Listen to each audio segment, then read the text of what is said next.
So you're watching all the tapes again? Not really. Just sort of skipping around to see people's different fighting techniques, says PETA. Who's next, I ask.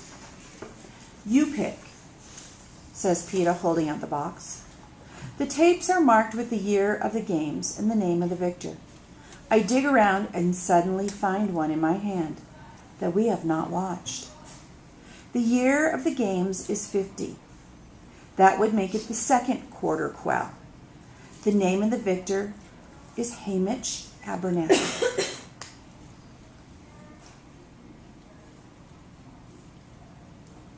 We've never watched this one, I say. PETA shakes his head. No, I knew Hamish didn't want to. The same way we didn't want to relive our own games. And since we're on the same train, I didn't think it much mattered. Same team, sorry. Is the person who won the 25th in here, I ask? I don't think so. Whoever it must be dead by now. And Effie only sent me victors that we might have to face, said PETA. Why do you think we ought to watch it? It's the only quell we have. We might pick up something valuable about how they work, I say. But I feel weird. It seems like some major invasion of Hamish's privacy. I don't know why it should, since the whole thing was public, but it does. I have to admit, I'm also extremely curious. We don't have to tell Hamish we saw it. Okay, PETA agrees. He puts in the tape. I curl up next to him on the couch with my milk, which is really delicious with the honey and spices, and lose myself in the 50th Hunger Game. After the anthem, they show us President Snow drawing the envelope for the second quarter quell. He looks younger, but just as repellent.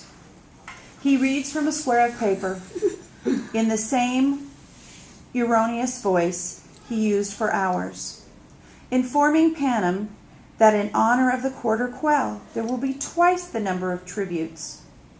The editor smashed cut right into the reapings, where the name after name after name is being called. By the time we get to District 12, I'm completely overwhelmed by the sheer number of kids going to certain death. There's a woman, not Effie, calling the names in 12, but she begins with ladies first. She calls out the name of a girl from the scene. You can tell by the look of her. And then I hear the name Maisley Donner. Oh, I say, she was my mother's friend. The camera finds her in the crowd, clinging to two girls, all blonde, all definitely merchants' kids.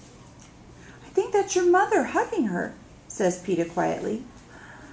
And he's right. As Maisley Donner bravely disengages herself and heads for the stage, I catch a glimpse of my mother at my age. And no one has exaggerated her beauty. Holding her hand and weeping is another girl who looks just like Maisley, but a lot like someone else I know too. Madge, I say. That's her mother. She and Maisley were twins or something, PETA says. My dad mentioned it once. Thinking of Madge's mother, Mayor Undersea's wife, who spends half of her life in bed, immobilized with terrible pain, shutting out the world. I think of how I never realized that she and my mother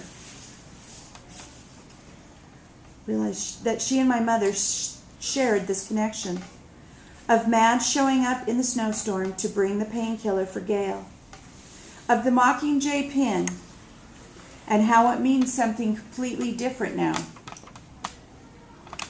And that I know that its former owner was Madge's aunt, Maisley Donner, a tribute who was murdered in the arena.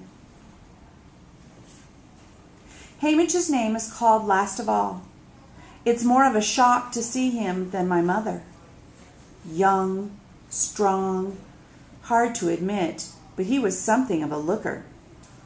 His dark, curly hair, those gray seam eyes, bright and even then dangerous.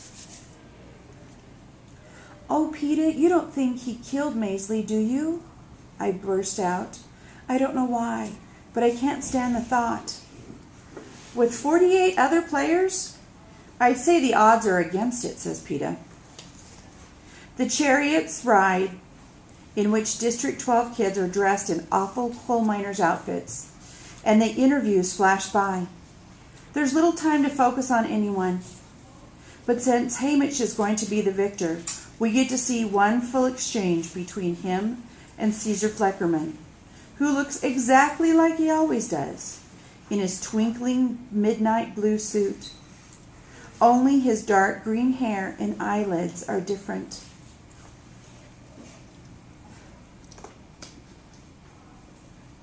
"So, Haymitch, what do you think of the games having 100% more competitors than usual?" asked Caesar. Haymitch shrugs. "I don't see that it makes much difference. They'll still be 100% as stupid as usual, so I figure our odds will be roughly the same." The audience bursts out laughing, and Haymitch gives them a half smile. Snarky, arrogant, indifferent. "He didn't have to reach far for that, did he?" I say. Now it's morning and the games begin. We watch from the point of view as one of the tributes as she rises up through the tube from the lunchroom and into the arena. I can't help but give the slightest gasp. Disbelief is reflected on the faces of the players. Even Haymitch's eyebrows lift in pleasure, although they know almost immediately knit themselves together back into a scowl. It's the most breathtaking place ever imagined. The golden cornucopia sits in the middle of a green meadow with patches of gorgeous flowers.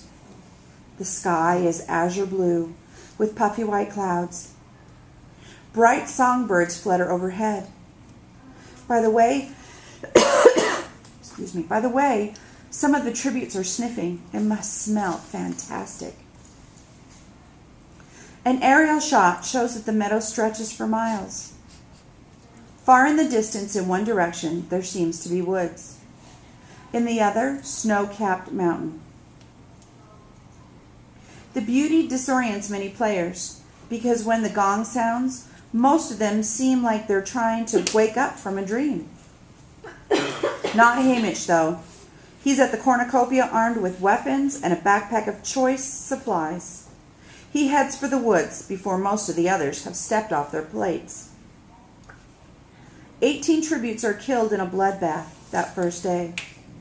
Others begin to die off, and it becomes clear that most everything in this pretty place, the luscious fruits dangling from bushes, the water in the crystalline streams, even the scent of the flowers, when inhaled too directly, is deadly poisonous. Only the rainwater and the food provided at the cornucopia are safe to consume. There's also a large, well-stocked career pack of 10 tributes scouring the mountain area for victims. Haymitch has his own trouble over in the woods, where puffy golden squirrels turn out to be carnivorous and attack in packs. The butterfly's sting brings agony, if not death. But he persists in moving forward, always keeping the distant mountains at his back. Maisley Donner turns out to be pretty resourceful herself for a girl who leaves the cornucopia with only a small backpack. Inside she finds a bowl, some dried beef, and a blowgun with 24 darts. Making use of the readily available poison, she turns the blowgun into a deadly weapon by dipping the darts in a lethal substance and directing them into her opponent's flesh.